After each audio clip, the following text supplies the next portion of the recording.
സുവി, ഇക്കാര്യത്തിൽ ഇനിയിപ്പോൾ മുൻകൂർ ജാമ്യാപേക്ഷ പരിഗണിക്കാൻ പോകുന്നതേ ഉള്ളല്ലോ സുപ്രീം കോടതി. വരും ദിവസത്തേക്ക് മാറ്റിവെച്ചിരിക്കുകയാണല്ലോ. ഇന്ന് പ്രാഥമികമായ ഒരു വാദം മാത്രമല്ലേ കോടതിയിൽ നടന്നത്?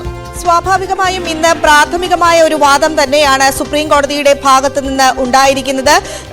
സിദ്ദിഖിന് വേണ്ടി ഹാജരായത് ഒരു സിറ്റിംഗിന് 25 ലക്ഷം രൂപ വാങ്ങുന്ന മുകുൾ റോത്തഗിയാണ് ഹാജരായത്. അദ്ദേഹം പ്രധാനമായും വാദിച്ചത് 8 വർഷങ്ങൾക്ക് ശേഷമാണ് ഇത് പരാതി നൽകിയിരിക്കുന്നത്. ആരോപണം നേരിട്ട മറ്റുള്ളവർക്ക് മുൻകൂർ ജാമ്യം ലഭിച്ചു, പക്ഷേ തനിക്ക് ലഭിച്ചില്ല. ചില FB പോസ്റ്റുകൾ ഉണ്ടായിരുന്നു, അന്നൊന്നും തന്നെ നടപടിയെടുത്തില്ല എന്ന കാര്യങ്ങളാണ് മുകുൾ റോത്തഗി പ്രധാനമായും ഉന്നയിച്ചത്. ഇതിൽ കോടതിയുടെ നിരീക്ഷണം ഏറെ പ്രധാനമാണ്. കോടതി പറയുന്നത് സിദ്ദിഖിനെ അറസ്റ്റ് ചെയ്യാൻ പാടില്ല. സിദ്ദിഖിന്റെ അറസ്റ്റാണ് സുപ്രീം കോടതി തടഞ്ഞിരിക്കുന്നത്. സിദ്ദിഖിന് ഇടക്കാല സംരക്ഷണം നൽകുകയാണ് ചെയ്തിരിക്കുന്നത്.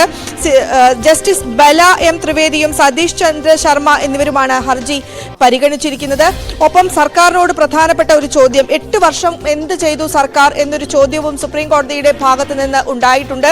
വിചാരണ കോടതിക്ക് കർശന ഉപാധികൾ ഉണ്ടാകും. അത് വിചാരണ കോടതികൾ നിശ്ചയിക്കാം എന്നാണ് നമുക്ക് ലഭിക്കുന്ന വിവരം. സിദ്ദിഖ് അന്വേഷണ സംഘത്തിന് മുന്നിൽ ഹാജരാകണം.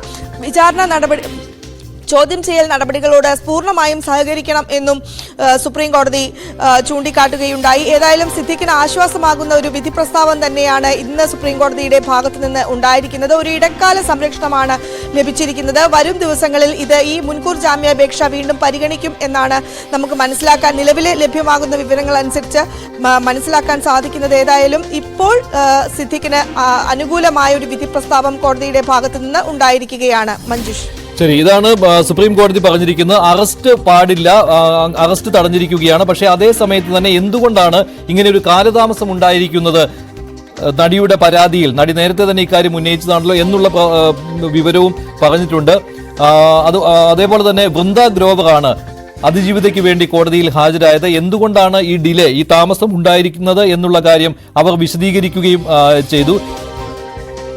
അതോടൊപ്പം തന്നെയാണ് ഹേമ കമ്മിറ്റി റിപ്പോർട്ടും കോടതിക്ക് മുമ്പാകെ ഉന്നയിക്കുകയുണ്ടായി. അഡ്വക്കേറ്റ് വൃന്ദ ഗ്രോവറാണ് ഈ വിഷയം ഉന്നയിച്ചത്. നടിയുടെ അഭിഭാഷകയാണ് ഈ വിവരം ഉന്നയിച്ചത്.